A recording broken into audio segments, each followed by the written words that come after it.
there are fragrances that have properties that make you feel better. And what are those? So it's really about an exploration. Hi, welcome back to How Much Can I Make? I'm Ravoseri. Today, we're stepping into the invisible world of scent. Our guest is Jillian Friedman, a fragrance evaluator, product developer, and an educator. She helps create the scent that we smell every day, from perfumes to candles to personal care items. So let's turn to Jillian and find out what it really takes to work in the fragrance industry. Welcome, Jillian. Glad to have you on the show. My pleasure to be here. Great. So I read your resume and read about you, and your experience in the fragrance industry is vast. So please tell us briefly, what is it that you do? I am technically in the fragrance industry considered a fragrance evaluator. And a fragrance evaluator is somebody who works closely with perfumers. It's kind of like, I call it like an editor. Writers have editors that edit their work, and perfumers collaborate with support teams. And evaluation is a key support team to perfumers to help create fragrances that are going to best respond to their clients' needs and wants. And the evaluator is kind of like an educated consumer. So the evaluator really understands the consumer, the brands, and acts as a go-between, and also understands the perfumer and the perfumer's language, because fragrance is really a language in and of itself, and not everybody understands the language or knows the vocabulary. It's very esoteric. So that's where the training comes in. And so I really understand a lot of all the raw materials that perfumers work with. From a technical standpoint, of course, not as much as they do. I also understand trends and the consumers and the brands. How did you get involved in the industry? How did you start? What got you interested? Yeah, it's kind of strange. It's a good story. I was working when I graduated college from the University of Vermont. I was a French major, French and business major, and I applied to every French company I could think of in New York City. I got a job working for a French bank, and I really didn't enjoy it very much. And my mother actually read an article about a very well-known fragrance consultant. And she gave me that article, and I read it. And I was fascinated by what this woman was doing, because I would, smell everything, and I was very sensorially oriented. So you were always into scent from a young age? I was, not necessarily perfumes per se, but I was very, into food, into scents, into touching things, into colors and all of that. So when I read this article, I said, wow, this is something fascinating. I would love to do this. And I looked her up in the phone book. Well, and I there were called phone books her up, then. and I said, hi, Jill. Her name was Jill. I'm Jill, and I would really like to talk to you about what you do. And she invited me up to her Upper East Side, I think, apartment. And I remember it very clearly. There was like a big glass coffee table with lots of bottles on it. And she was wearing she was beautiful, still is. She sat me down and talked to me about the industry and explained a lot of things and introduced me to people in the industry and pointed me in the right direction. So when did you realize it could be your profession, right there and then in that conversation? Well, no. So what happened then, a headhunter called me up and said he had a fragrance job in Bushwick, Brooklyn, at a fragrance house that was not a fine fragrance house, but more of a consumer products and also a food fragrance house in Bushwick, Brooklyn. And so I went for the interview. It was an entry-level evaluation job, and I got the job. And they had a perfumer there who would come back and forth from Nice, very well-known high-end perfumer who did Montana and a lot of well-known classic fragrances. He knew that I was a French-speaking, passionate, interested person, and he took me under his wing and trained me. When you say training, did he train you on raw materials or develop your scent more? Yeah, so to work in this industry, you have to, be interested in it, because you're using muscles that you don't normally use. Oh. Not muscles physically, your muscles in right. your, theoretically, because When you smell, it's involuntary. You're not conscious. You're just always smelling. So, but to make it conscious, you have to be interested. You developed all kinds of fragrance for soap, for candles, for perfumes. What makes a fragrance truly stand up today in the crowded space like this? In my opinion, what makes a fragrance stand out is when it's different. There's something that I teach my students, and that's the relationship between memorability and commerciality. So when you're working for a big corporation, they depend on sales, right? And what sells is what people know. And what people know is not necessarily the most unique, but they love. J'adore or the Le Labo, the top fragrance, everybody's wearing it, and that's what tests well if you're going to do consumer testing. But what tests well is what's familiar, and what's unfamiliar is considered polarizing to people. But that's because it has, like an exaggeration of notes or something, some ingredient that's disruptive. And that's what makes something memorable. So what stands the test of time, like Chanel No. 5. I know, people still use it. It's amazing. Because it has, an exaggeration of a chemical called an aldehyde. And that aldehyde made this fragrance unmistakable and unique. So when people smell it, they recognize it. Did other companies try to use aldehyde? People use aldehydes. There are aldehydic florals. When you smell an aldehyde on its own, it's not like the most pleasant odor. But, that's okay because not everything in a perfume is pleasant on its own. But it serves a purpose in the mix of the formula. What is it like smelling intentionally all day? Yeah, so smelling is tiring for sure. When you're smelling a lot, there's a way to smell. Your nose can get saturated by the odor molecules, and you really have to step away and come back. You always smell across both nostrils, under both nostrils, and then you take the blotter away, and then you bring it back in. If you get tired, the best thing to do is to breathe out into your sleeve and kind of expel whatever it is that you're working with, or take a break.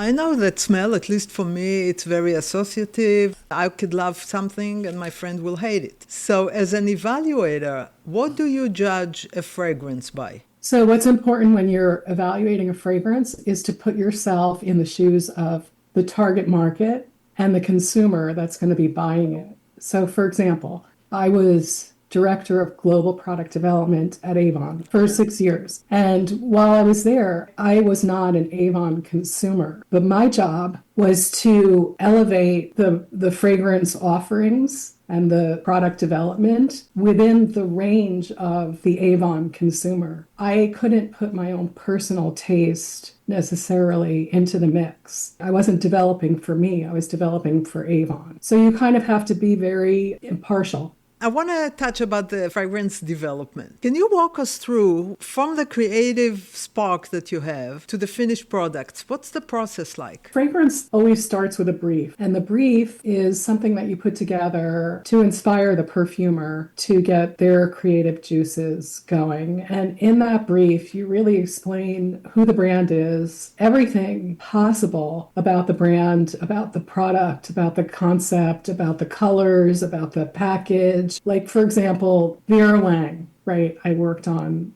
with Vera Wang. Who's Vera Wang? All the other and cross-categorical products that she works on, for example, lingerie or wedding dresses or silks. You want to know everything about the brand that you're working with. And then you create a mood board to show the concept of what the fragrance is going to be. And if you have a name or an inspiration, and because what happens is you analyze a portfolio and you see where the gaps are and where this new launch should be categorically in terms of fragrance family. Like, should it be a citrus, or should it be a floral, or should it be a chypre or a fougere? Is it masculine? Is it feminine? Is it unisex?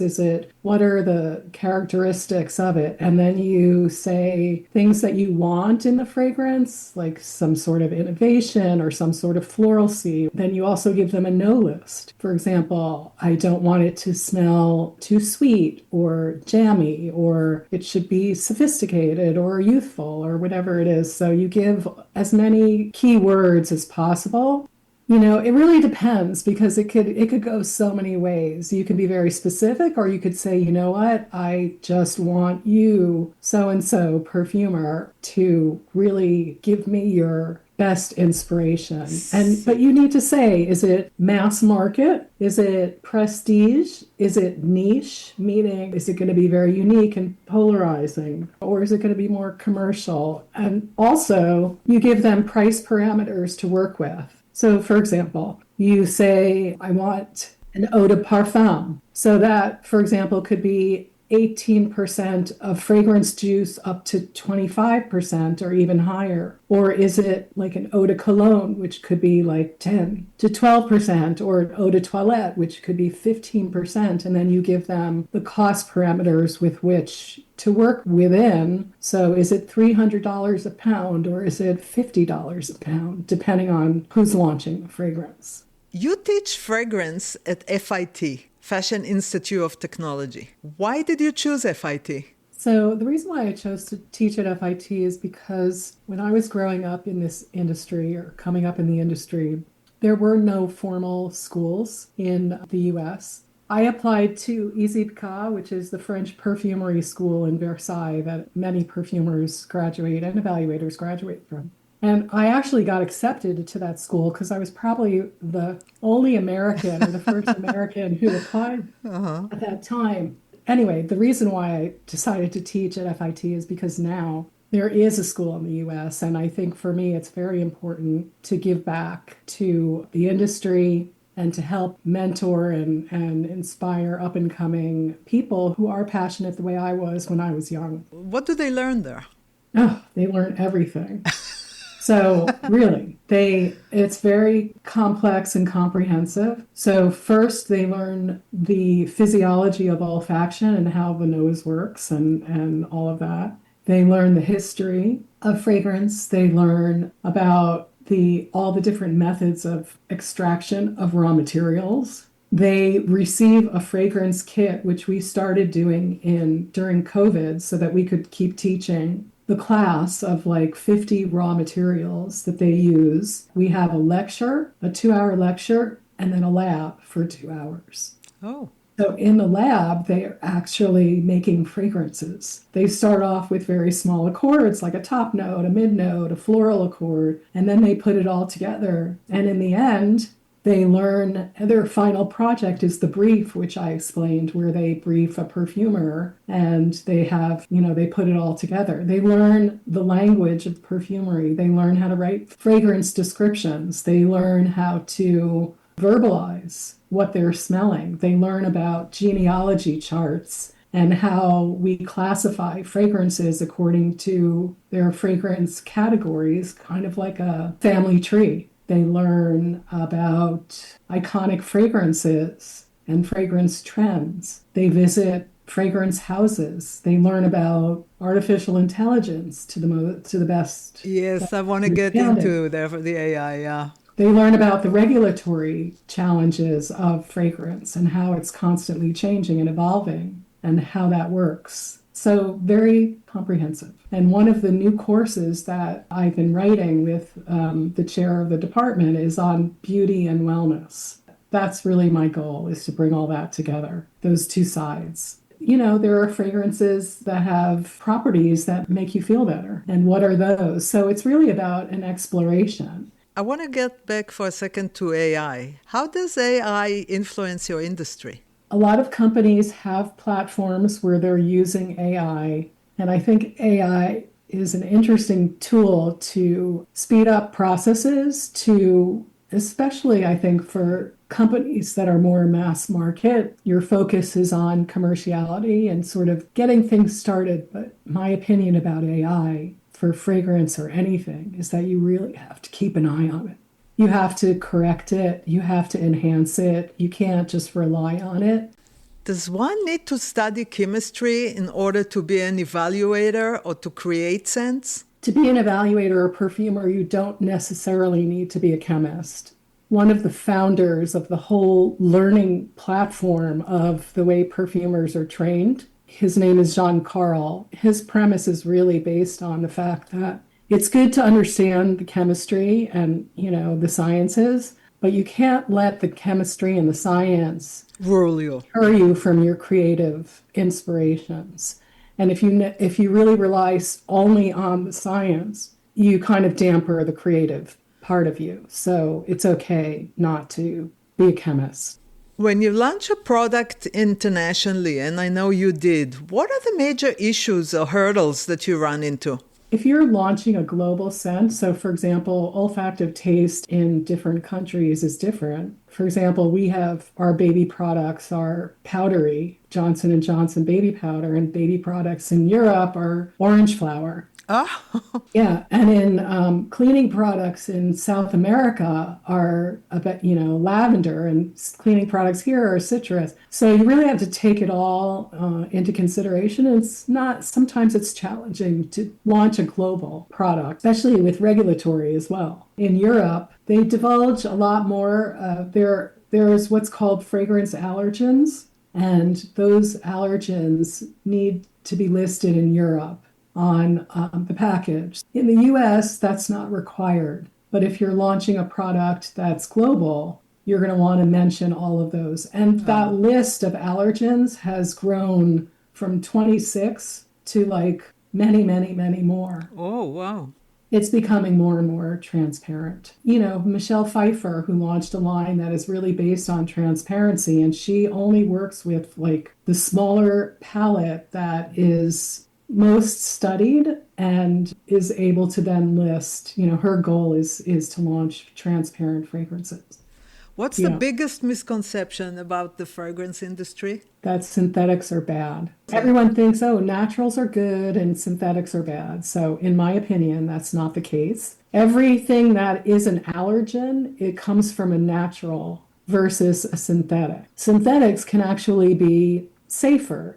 But you have to have safe synthetics. Like you're not going to put formaldehyde or some sort of toxic chemical into your product. But it's important to have naturals, and they're beautiful and they give quality and prestige and richness to a fragrance. But the synthetics really are there to support and showcase those naturals and enhance them in a way that is more sustainable, not taking from nature, but even using like modern extraction and innovation, biotechnology and things like that, green methods. I read somewhere that pheromones are great in scents because they can attract the opposite sex. Have you been using it ever? Is it true? Pheromones are very, people study them and they can be used, and it's a good story. It's not like a fact per se. What is the biggest challenge of being a fragrance evaluator? First, I think it's harder and harder to find your foot in the door, which is why the school is so important.